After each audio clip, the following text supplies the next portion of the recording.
Start the recording here. All right. Well, welcome to week 2 of your first virtual assistant boot camp.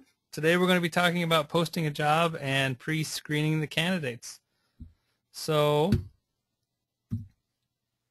one of the first things you should ask before you even get started is, first of all, is this going to be a short-term or a long-term type of job?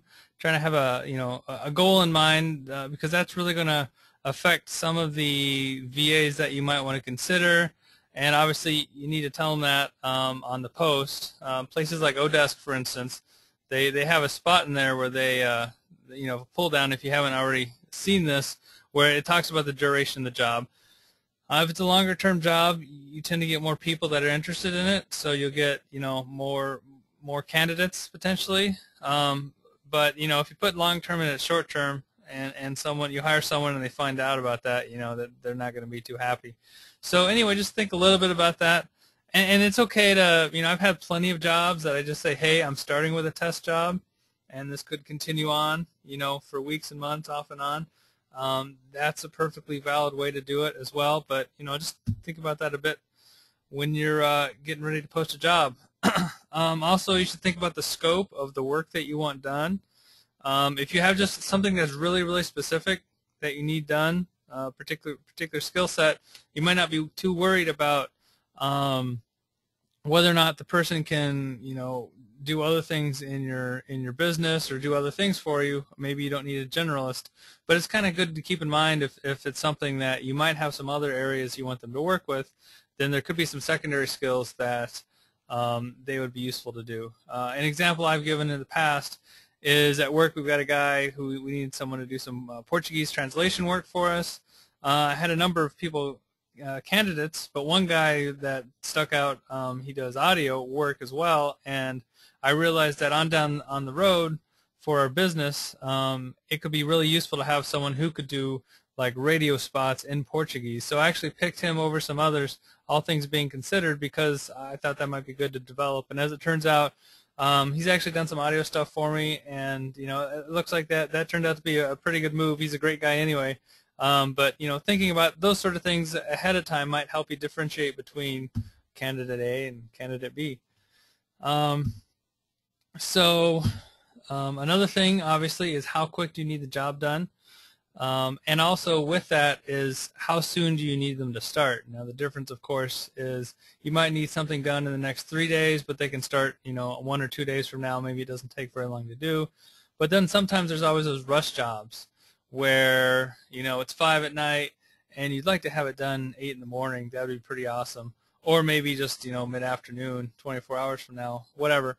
And so how you go about posting a job is going to be a bit different if you need someone instantly versus someone, just kind of not quite as quick. So for the rush jobs, one thing to keep in mind in that, one thing I've learned is that, a lot of the jobs are going to be based out of Southeast Asia, Europe. It's going to be someone, if you're, in the United States or in Canada, North America.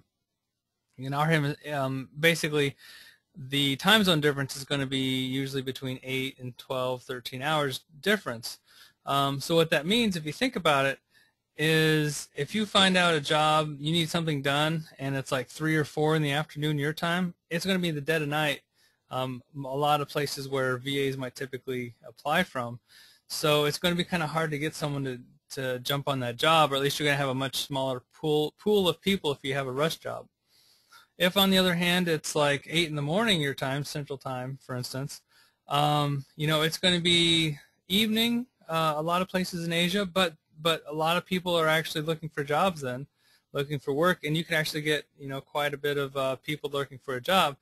So if you have something, if you start getting the mindset of just being aware of using VAs even for small, quick jobs, if you can catch them before, 8 to 10, 11 o'clock in the morning, chances are they could actually be working on it that night, or that night their time, or when they wake up, which would be, let's say, 7 in the morning their time, which would be like your evening time, 7 or 8 your time in the evening. So if you can just think of some things, there's kind of a window of like 3 to 4 hours in the morning that you can really kind of get some get some work done and have a real shot at doing some rush jobs. Also at night, you know, when you're 7 o'clock to midnight is another prime time as well. There's lots of people out looking for jobs then. So I think you get the idea. I don't need to belabor the point, but it is something to keep in mind when you're posting jobs, what time it might be for the other people that might be applying. Another thing that's good to keep in front and to define up front is if it's going to be an open-ended duration or if you're going to have a definite ending on the job. That'll help with the scope. That'll help with the pricing. And, you know, it's okay, like I said, it's okay to change your mind on that. It's okay to, if someone's doing a great job and they give you some ideas you wouldn't have thought of otherwise, and you want to take the project in a little different direction, that's fine to extend it out. But, you know, to have thought of those things ahead of time are really going to help you as you go to post the job. One thing that people ask a lot about is the price, if it should be a fixed price job or an hourly job. I think one thing I've learned is part of it's personality-wise. I tend to be more heavy on the hourly job.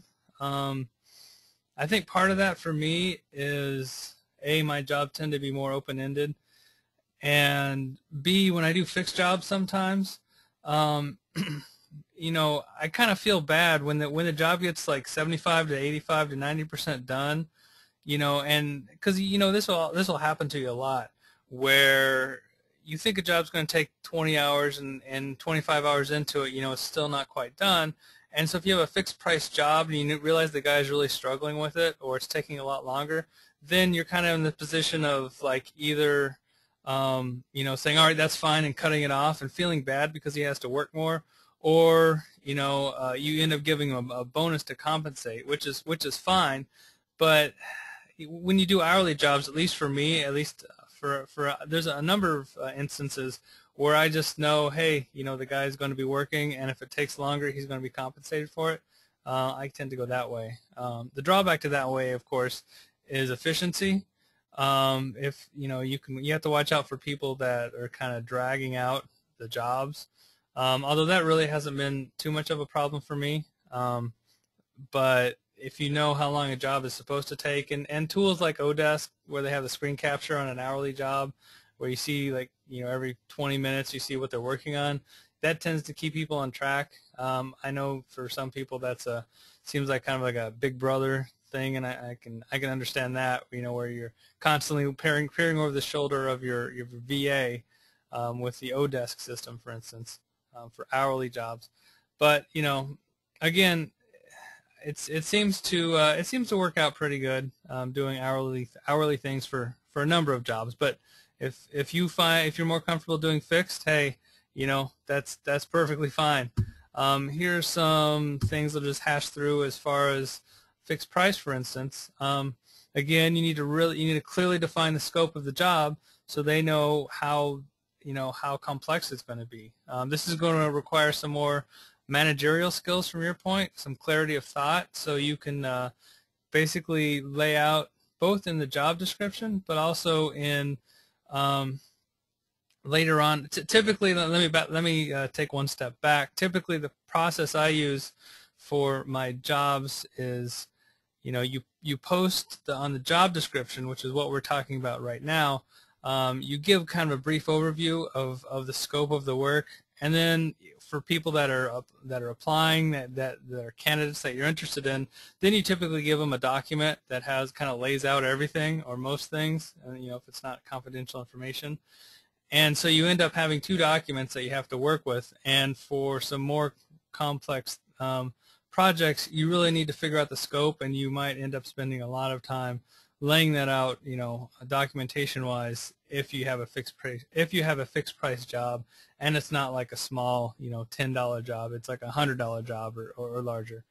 So that's just something to keep in mind. And yeah, like I said, so for an easy job, you know, there's definitely a place for a quick and dirty fixed price job. One example I do is, you know, if I want my podcast edited, if I want an intro and an outro or some things changed and I just don't have time to do it, I'll just throw up a fixed price job, and I'll say I've got a 20-minute podcast, 30-minute podcast. I have some things that need to be cleaned up, or whatever, and I can pretty much lay that out.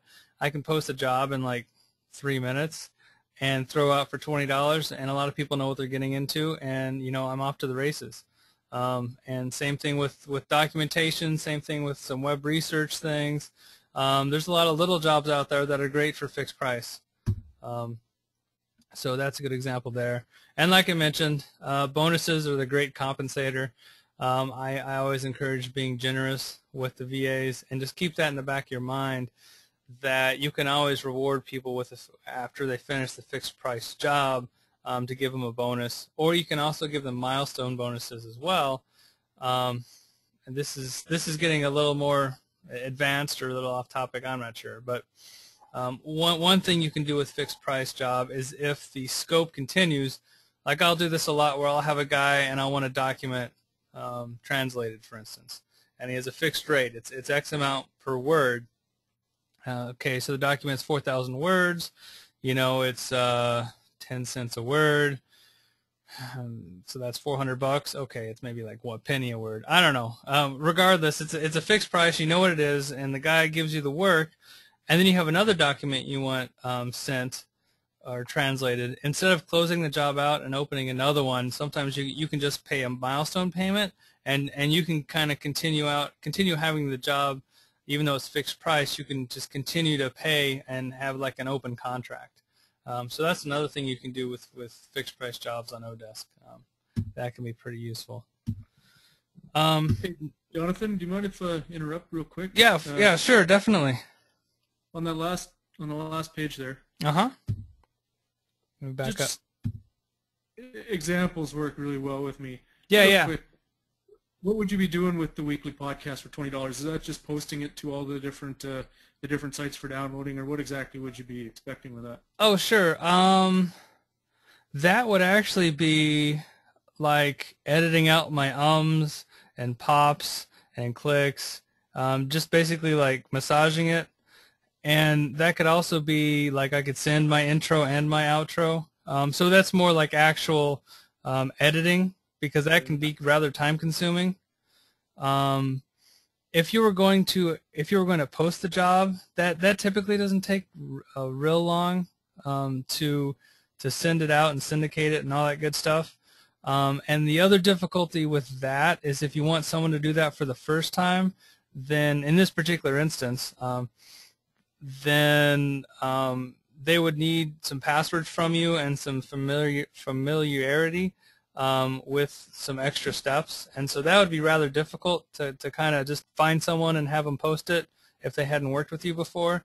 Whereas if it's more of a commodity, and audio editing, graphic design, like changing, like, hey, I've got this picture and I want my brother-in-law airbrushed out, or things like that. It's a standard, well-known process, and you could just throw out a fixed price job, and then you'll get a number of people that will do it for you. Does that make sense? Yeah. Okay. One of the biggest things is just getting around my head as to what value I can expect to be finding. Yeah, yeah, and that's actually one of the things we're going to touch on next, is how do you price the job? Because that is one of the biggest things. You don't want to spend $100 for something that can be done for $20, or even waste your time if you wouldn't pay $100 for it anyway. But but just kind of the rule of thumb is, it's really not that hard to figure out how much things are, even though you don't have an idea for a lot of these things right now. As you just start to get a little experience with VAs, and especially in particular areas, you'll quickly figure out how much things cost. One thing that is a little dynamic is, the industry is changing quite a bit, and so something you get done right now for a certain price, 6 months from now, the price could go up or it could go down.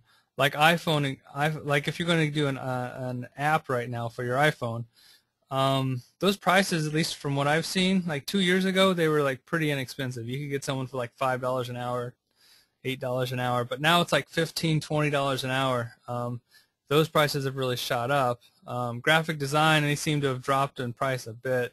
But it's the sort of thing, once you figure out well, I'll show you some tips on how to wrap your mind around how much a certain thing will cost. Then you'll be able to figure out for yourself how much something is going to cost. And at the end of the day, I mean, the worst thing that's going to happen is you're going to post a job for like $10 and you're going to get 0 bites, and you're going to be like, oh, I guess that was a little low.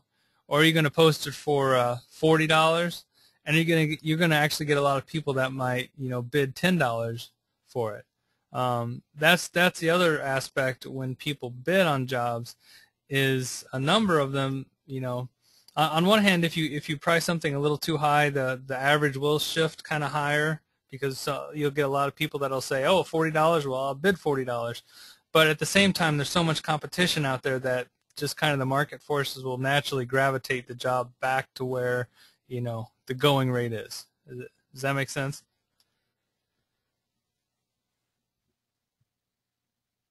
Yeah, that's great, and it looks like you'll cover that a bit more. So there's no problems dropping $10 for something that makes it worthwhile, or $100. That's not the issue. It's just wanting to make sure I have a fundamental understanding as to what something might be worth. Yep. That's an excellent question. You know, if it's 100% over, that's not so bad. But if it's $100 for a $10 job, then that starts to burn you once you figure that out. Right. I think the worst I've done, I mean, if you put something for 100, actually the biggest liability you're going to have from a financial standpoint is not so much going to be the fixed price jobs where you bid $100 and someone comes back for $10.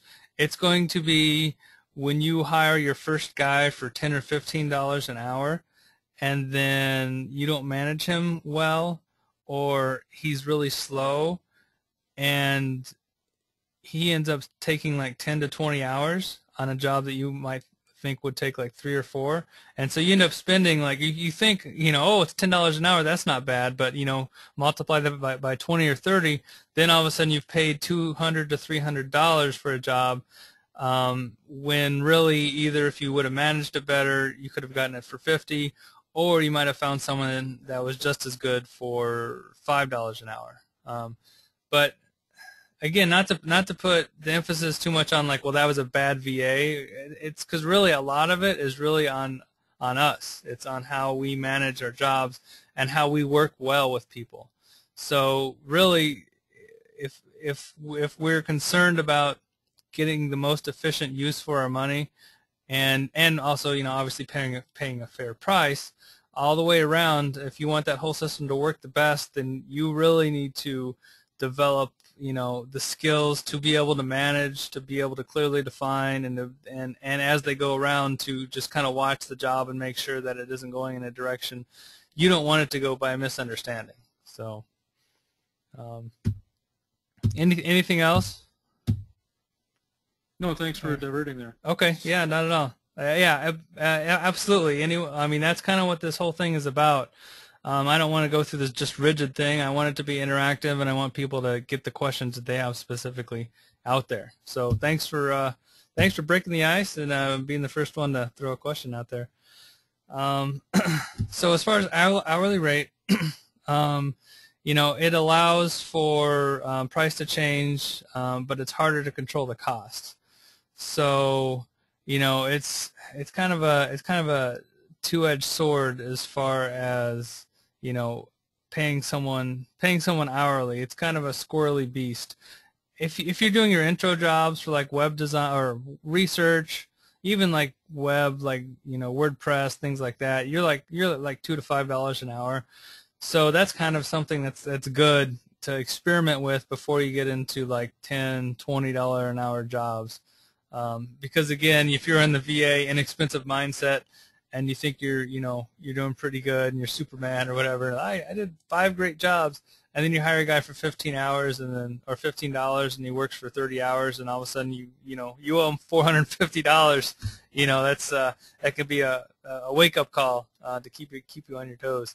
But as far as our hourly rate, one way to mitigate that as well that I hadn't mentioned yet is you can put a limit, weekly hours, so they don't just go crazy and off in the weeds. And again, they shouldn't anyway. You should say, hey, I want you to work for X hours and then get back with me, especially at the beginning. Work for 2 to 5 hours, I typically say, even if it's a large job, just to make sure you're on the same page. But you can also limit the weekly hours.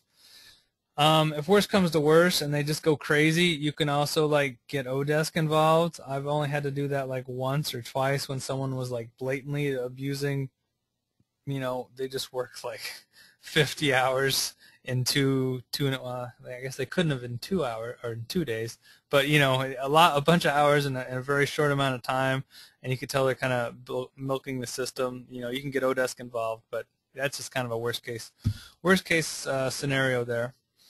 And again, to increase the efficiency, monitor close at first is a good thing to do.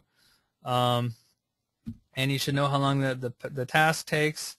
And another good thing to do is, especially if it's a long-term job, is not to be afraid to try multiple people and see who you like. You want to compare and contrast, especially at first if you're wondering, is it just me? If you have two people and one guy you really struggle with and the other guy you get along with fine, then you can kind of build on what you're doing great with the second guy. If you have two people and they're both seem really difficult, then maybe the common denominator is you, and maybe the issue is with you needing to learn how to better define the project. Maybe it's not the best project, outsource, whatever. Just giving yourself multiple inputs and multiple streams of feedback can be useful as a learning tool and as a efficiency tool as well.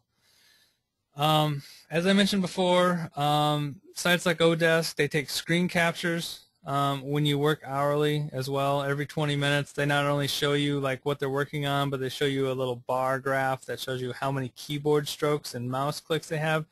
So the guy doesn't just like sit there on one screen for like an hour, or like every 10 minutes like press one button or whatever. So that can be useful, especially starting off. But now getting on to the best price. Hold on one second.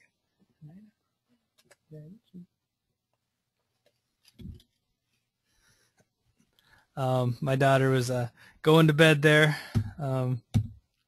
So getting the best price. One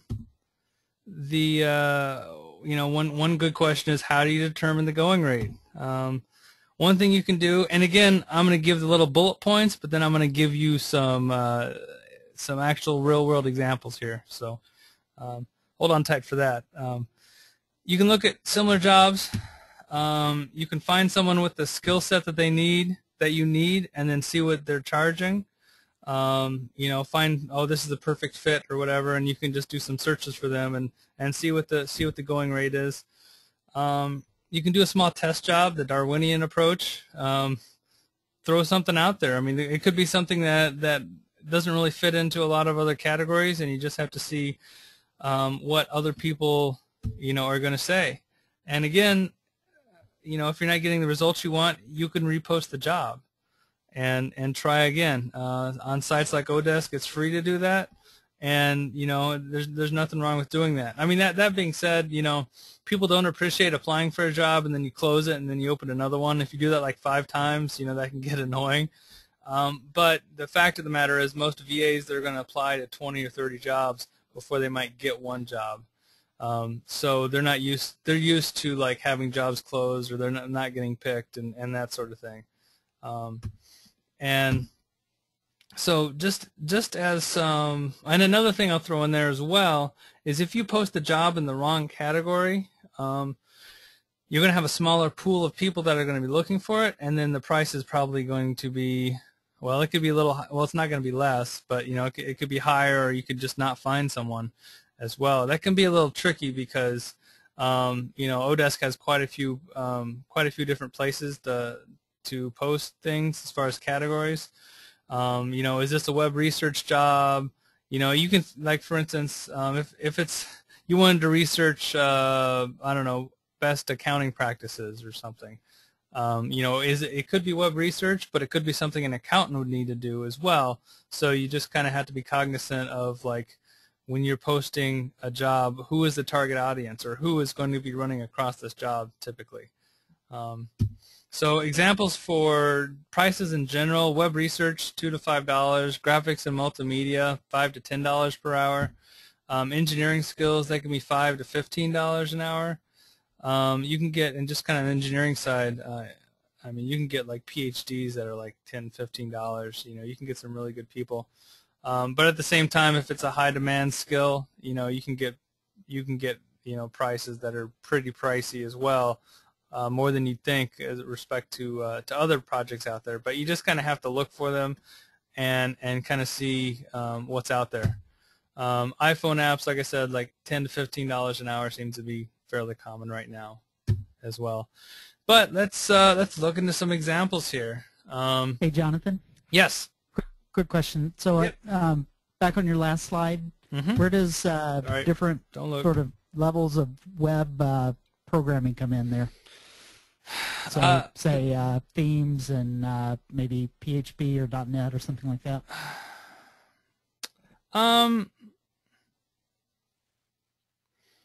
By themes, you mean like WordPress, or I'm not sure. Well, things like, well, I just meant WordPress in general from a theme standpoint, but also, there might be other kind of programming as well as I think the graphics and multimedia probably come into the web design type stuff, with the web programming. Right, and actually that's one good thing to keep in mind on web programming in particular. I tend to parse it out into two things. I mean, I tend to get my graphics, like the skin of my website, from one person, and then I send that off to my programmer, because trying to find someone who's awesome at both is a little difficult. Yeah, there is no such person. Right. Or if they are, they're going to be really expensive.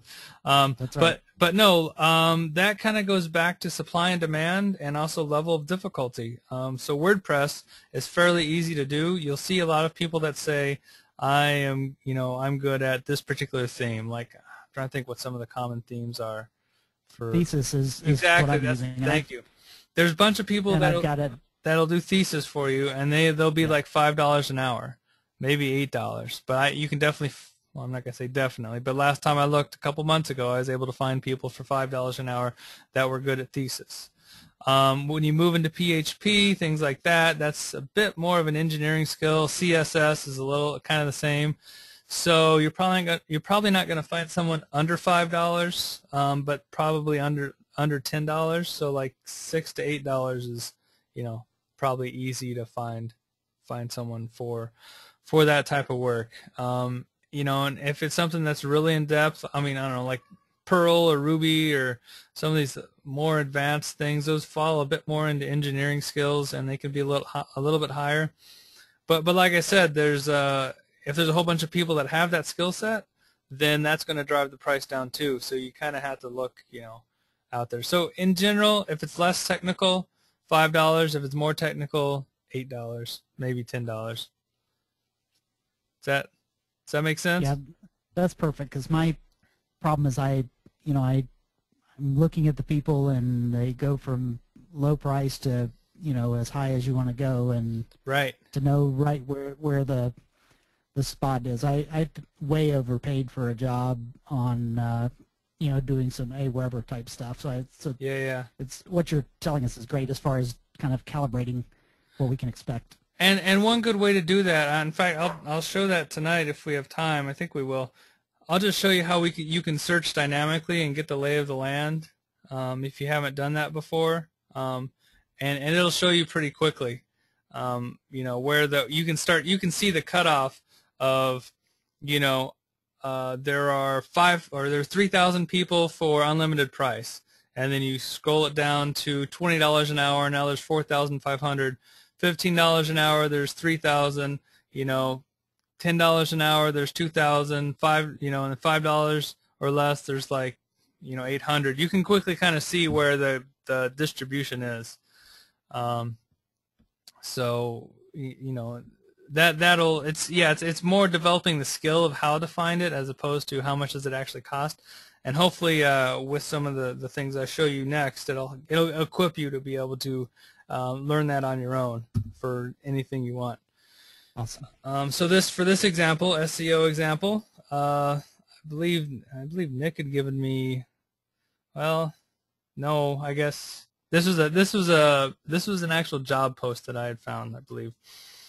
And so one way you can find what a going rate is for something you want to do is you can go to the, hey, let me Let me do my highlighter, spotlight. All right. You can go to the Find Work tab as if you want to find a job. And you can search for a particular type of job that's similar to what you would like. And when we do that, for instance, I pulled up this job that said SEO specialist. So one cool thing about Odesk is they give you a lot of great, juicy analytical data if you know how to look for it. So in this one, for instance, you see there are 33 applicants with an average rate of $4.32 an hour. That's useful information. What's also just as useful is how many people are interviewing. If you see 0 people interviewing, then that's kind of that can be an indication of either A, the person who posted the job just hasn't gotten around to getting back to people, or there could be a whole bunch of people that applied that just aren't qualified or don't match the guy's expectations. If that's the case, then kind of ignore the 432 or look for additional jobs before you see one that has at least one person interviewing. That shows you that the person that posted it has found someone that's useful. You can also open the applicants, and you can, for some of them anyway, you can go and you can look at their profile and learn about them as well. But this is kind of a quick way to see what a particular job might go for, what other people are bidding, for instance. It's also one other thing you might or might not know, like the person interviewing, it says $5.56. If you're wondering why these weird numbers, it's because Odesk takes a 10% cut, and so the guy's getting $5. He wants to get $5, so he's bidding $5.56 so that he'll have $5 in his pocket by the time you and I, pay his salary. Another thing that's useful to do is I try and. Is that across the board? Yeah, 10% for everything. I think is that for fixed price and per hour. So that's how Odesk rolls, and that's why you and I don't have a fee. Other sites, there's fees for doing various features, $5, $10, whatever. Odesk, they take a 10% cut, and then from us, it's free to post jobs, which is why I say if you don't like a job, close it out, open another one. It's not hurting you. You didn't have to pay like $10 or $20 to post the job to begin with. Another thing that's good to do is I like to look at the companies that are successful to see what they're doing. If you look about the client here, it says that he spent $1,000, which is decent, posted 13 jobs, paid 11 contracts. He has 3 active contracts. If it's someone that kind of has done this for a bit, then that gives you a little more credence as far as that they kind of know what they're doing. But again, going to find work, seeing what's out there, and then quickly seeing the applicants and what they're asking. That's a good way to get an idea for various types of jobs. Another way to do it is to actually search for SEO contractors, and I can show this live to you in a bit.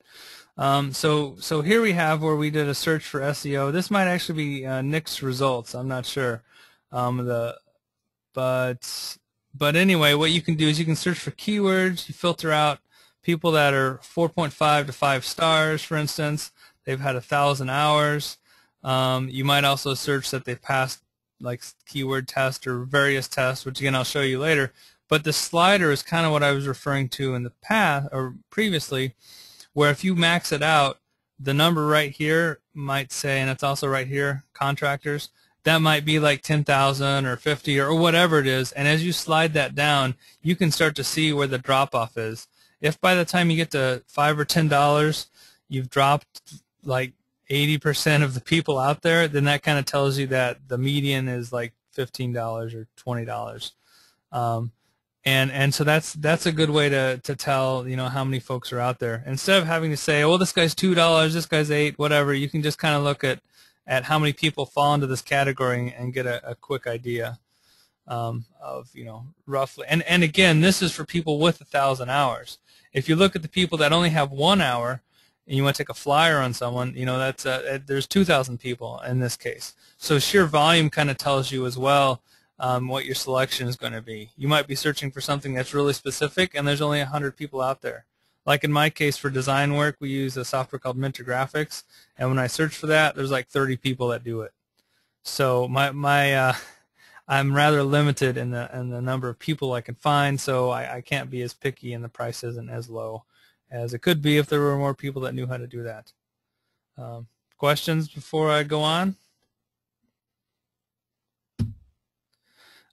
Hey, let's take a look at one person in particular. This is moving on a little bit to, if you have someone in mind and they have said, I will pay, I will do it for $10 an hour or $5 an hour. One thing that's useful to do is to look on their profile, and I'm trying to figure out how to. There we go. So if you dig a little bit into an individual's profile, and again, you can do this for lots of people as well. This will help you in general to figure out what prices might be. But like this lady Juvie, for instance, she lists a. Can you guys see this on the screen, by the way? Oh, yeah, just fine. I got it. Okay, all right, because my screen kind of. All right, went a little funky there. All right, so if you look at her, she says $8.89 an hour. But if you look down at the job she's actually doing, well, first of all, there could be a disconnect. She could be asking you $5 an hour or $20 an hour or whatever. You can kind of ignore this rate. That's like a suggestion that the VA can just type in there. If you actually look at what she's done, you see 30 hours at $7.78 an hour, 17 hours at $5.56 an hour, 584 hours at $3.33 an hour. You can see, she's building her rate up there, but chances are she would probably take like $7.78 an hour for a particular job, or if it's more of a long-term job, she might accept that as well. If you just kind of want to see, what someone's going rate is, you can look at the jobs, both their job history, jobs they have in progress. Let me. So if you can open this up, that's another thing that's useful as well. If they have a whole bunch of jobs that they're spending hours, well, you can't see how many hours they're spending at a given time. Some of these jobs, they if this one's been open since March, for instance, it gives you also a good idea of their workload for kind of their responsiveness as well, which gives you kind of some guidelines as far as their work situation. Also, on their recent job applications over here on the right, if they have recently applied for a lot of jobs, that they're actively looking for more work, so they're probably not overworked, and they've got some bandwidth for you. So that's something else that's useful to do if you're trying to figure out how much to pay for a specific person, or in general going rate. You can look at an individual and you can kind of see their work history, and again, kind of ignore this top rate up here. Oops, that's more. I mean, yeah, just basically ignore that and see what they've actually been working for. And, so quick question. So on the in this particular person, they have a fixed price job for almost $200. Mm-hmm. How do you sort of factor that in? This one is fairly clear cut, but well, you can't really, because you don't know the scope of the work. So honestly, I guess mentally I ignore that. Okay. I ignore that from an hourly standpoint. From a workload standpoint, if I saw that this was a fixed price $2,000 job and it started in October, that would tell me, hey, they got a big job they're working on. So maybe they don't have the bandwidth, But based on $5, $8 an hour, this might be a 20-hour job that they started in October. So that's kind of how I would look at it. But this is pretty common, where they'll start pretty low, and this is something I haven't really talked about. I was trying to figure out a good time to work it in. Is virtual assistants kind of have this natural trajectory that you don't see other places in the workplace, where typically they start off really inexpensive and they don't have much feedback, and they could be like $2 an hour. And in the Philippines, $2 an hour, I mean, it's not awesome, but it's not, it's maybe like the equivalent of $10 an hour here. And so they can start off with jobs that are inexpensive, and then they can build and build and build, and they can quintuple the amount of money they make, in a relatively short amount of time. So that's one thing that you need to keep in mind, is there's kind of this trajectory of virtual assistants, and it's not always like going up that much. Sometimes it might just double, but you should keep that in mind where someone is in that trajectory. If someone's starting off, and you find out they're really talented, you might be able to give them for inexpensive, but you're not going to be able to have them probably that same rate for forever. You'll need to give them what the going rate is as they get more experience. So that's one dynamic where it's useful to be aware of kind of what the market rate is with someone for a particular job. Does that make sense? All right. Absolutely. Thanks. Yeah. Any other questions on this individual? Well, one other thing I was going to mention, she's associated with a group.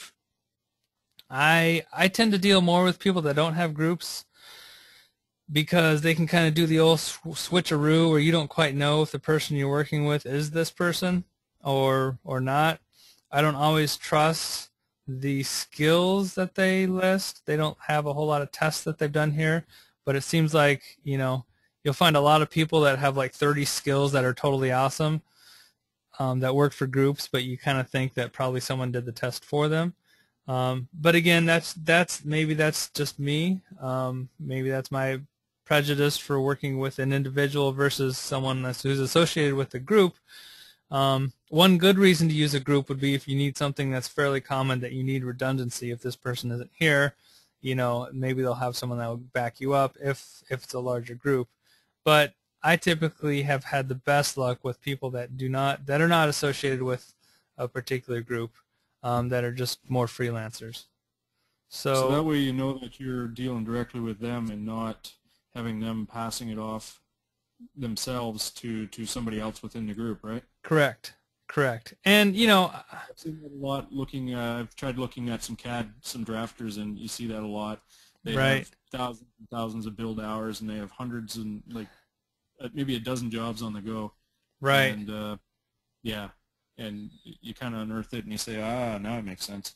Right. And for something like CAD, I'd almost be less reluctant, because it's pretty straightforward. It's not something, when you get it, you can kind of see literally what they did. It's not like, I don't know, maybe programming too, but I just don't like the situation where they're doing something that you can't really detect if it's spotty work or it's going to be inconsistent. I think actually with something like CAD, I think a lot of times, especially like in India and stuff, they have a whole bunch of people that are good at CAD, and they're very good at managing that, and they can crank out a lot of good work. So when an association that's probably not the right word for it. When a group is well run, it can be great, but because there's no real transparency, and they can be doing some funny stuff in the background, I am a little bit leery. But I guess with engineering stuff, I'm actually less leery than with, like SEO, for instance. I would be a little leery with someone who did SEO that was in a group, because, I don't know, it seems, again, this is probably my ignorance, but I know there's like black hat and gray hat, and you can do it. You can kind of, it seems like you can do some hack jobs out there, and it's something like I'd kind of want to trust that person and make sure that they specifically had good feedback, and not just some group that someone's hiding behind to try and crank out like 1,000 likes for Facebook, and you don't know how they got those or whatever. So.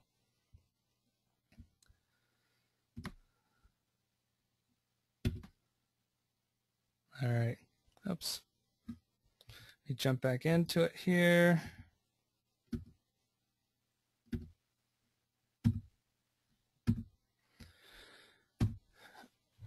When we're looking at a good post, and I'll put some examples of good posts. I'll put that on the message board. I'll just kind of go over this, basically right here. so we can kind of focus on some of the more interesting interactive things. But basically, make sure you put it in the right category. Put an Easter egg, and by that I mean like a phrase that they start off at first, like Santa Claus has a blue nose, or Gandalf, or something that that the person had to read the job, and they, and if you see that at the beginning of their response to you, that they actually read through the job and they didn't just cut and paste. And actually, I found some of my best VAs, because they'll respond with that in a creative way, like Gandalf is my hero, I love Lord of the Rings, or whatever. I kind of like people with spunk and a little bit of attitude, and people that are confident and catch the Easter eggs. So that's kind of an opportunity for people, not only as a pass-fail criteria, but an opportunity to kind of see their personality, or have them go the extra mile right off the bat, just when they're responding to you. Obviously, you want a good job description. Make sure you include not only what is in the scope of the job, but what is not in the scope of the job, so that's clear. So that's clearly defined as well. How soon you need to start, duration of the project. Ask for their Skype ID. That's very common. I don't know if I've ever worked with someone who didn't have one. I don't always use it, but it seems like you should ask for it, just because it's really easy to get a hold of them. It's going to make the whole process more efficient for you and for them. That's kind of the way that they roll on outsourcing. Another thing you can do, as far as trying to find an example of what a good job post to do, I'd almost call this a ninja move, although that's really cliche and I don't even know what it means. But anyway, if you want to be really slick, okay, I would search for jobs posted, and that. But one thing you can do is you can do an advanced search under Find Work, and you can sort by most dollars paid. And what that is that's going to show you the people that are most successful on Odesk first, their jobs. So it's going to be people that typically have paid like $10,000 to $50,000 plus out to Odesk, and so they typically have a good successful system. And when you do that, I'm trying to see if this is one of the examples. Here we go. Here's an example. For SEO, for instance, this they've spent over $50,000, 33,000 hours billed, and so here's a decent. They don't have an Easter egg. They haven't taken my boot camp yet, so maybe they'll make more money later, whatever. But anyway, they're pretty thorough with the job duties of what they want. This is a work at home position. I think this is more of a domestic U.S. based position. Actually, but they talk about the required skills, and it's just a good example of something that's pretty clear. Sometimes you'll luck out and you'll find people that have attachments, and they'll have some pretty awesome job descriptions as well. And if you're just kind of curious of what other people are working on, maybe that'll give you some ideas as well.